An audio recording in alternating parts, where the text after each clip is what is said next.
మరి పాకిస్తాన్ అందరితో ఊరుకోకుండా అమాయకమైనటువంటి భారత ప్రజల మీద మిస్సైల్ దాడి చేసింది. వాళ్ళకి ఎటువంటి అపకారం చేయటువంటి సాధారణ భారత ప్రజల మీద అటాక్ చేసి వాళ్ళని చంపడానికి కూడా ప్రయత్నం చేశారు, మిస్సైల్ దాడులు చేశారు. వీళ్ళందరి వెనక కూడా చైనా వంటి దేశాలు ఉన్నాయి. చైనా ఉంది, ఒక టర్కీ ఉంది.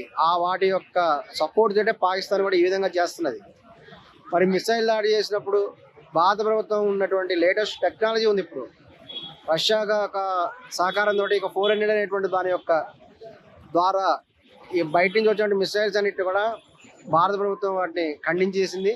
దాని మీద కూడా భారత ప్రజలను చాలా మందిని కాపాడగలిగింది. అయినప్పటికీ కూడా పాకిస్తాన్ సిగ్గు లేకుండా కూడా భారత ప్రభుత్వం మీద, భారత ప్రజల మీద అటాక్ చేస్తూనే ఉంది మిసైల్స్.